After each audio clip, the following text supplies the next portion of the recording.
All right, so this video is just kind of a quick video to check your answers and kind of reiterate some of the key parts that you hopefully have already completed.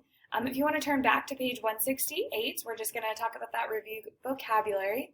Hopefully you read what a rate and a unit rate is, but if you did not, a rate is a ratio that compares two quantities with different kinds of units. Some common ones are miles per hour, price per ounce, and meters per second. A unit rate is a rate in which the denominator is 1. So some examples of this is I could say I drove 180 miles per 3 hours. That is a rate because I'm comparing two different quantities, miles per hour, but it's not a unit rate because the denominator is 3. I can change a rate into a unit rate though by taking the top number and dividing it by the denominator. So I could take 180 divided by 3 and I get 60 miles, and then I still have a rate though, or a unit rate, because it's miles per 1 hour this time because I divided both the top and bottom by 3.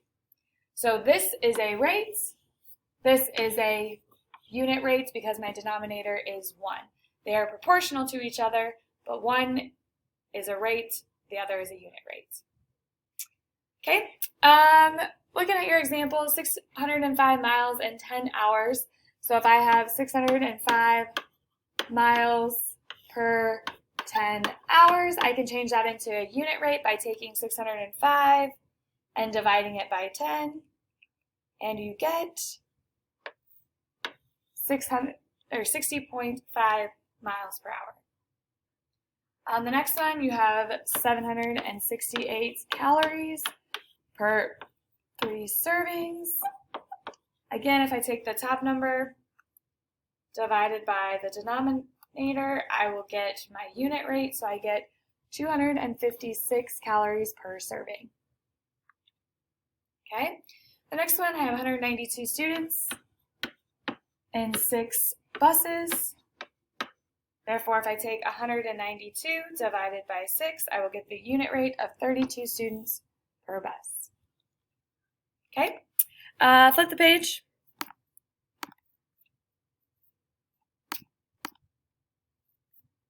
Okay, so you should have these done. Hopefully you kind of remember those tricks that I taught you last year. So when you have two negatives right next to each other, you can turn them into positives. So 5 plus 4 is 9.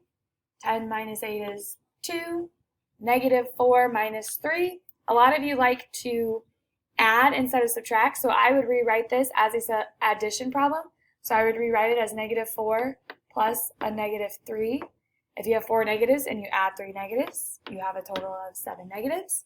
You could also think of it as you start at negative 4 and you go down 3 more. You're going to dig a deeper hole and be further down. Number 4, negative 6 minus a negative 2. I can use my smiley face method. Negative 6 plus 2 would give me, do you have more negatives or positives? You have more negatives, and you have 4 more. 12 minus 6 is 6. Negative 5 minus a negative 3, smiley face method. I have 5 negatives, I have 3 positives. Do I have more negatives or positives? I have more negatives, and I have 2 more, so negative 2. Number 7, 6 minus 2 is 4 over 10. I can reduce that, though, by 2. So my final answer should be 2/5. 7 minus 4 is 3. 8 minus 4 is 4. 3 4s can't be simplified, therefore that's your answer. 3 minus 1 is 2 over 10. Divide the top and bottom by 2. You get 1/5. 5 plus 7 is 12 over 2. 12 divided by 2 is just 6. You could have just simplified, though, the top and bottom by 2 and still got 6. 2 minus 4, negative 2, over 3 plus 2 is 5. Can't be simplified. 1 minus 5 is negative 4. 8 minus 2 is 6. I can reduce the top and bottom by 2. Negative 2/3. All right, so hopefully if you missed some of those, you corrected them. Ask questions though if you still have them.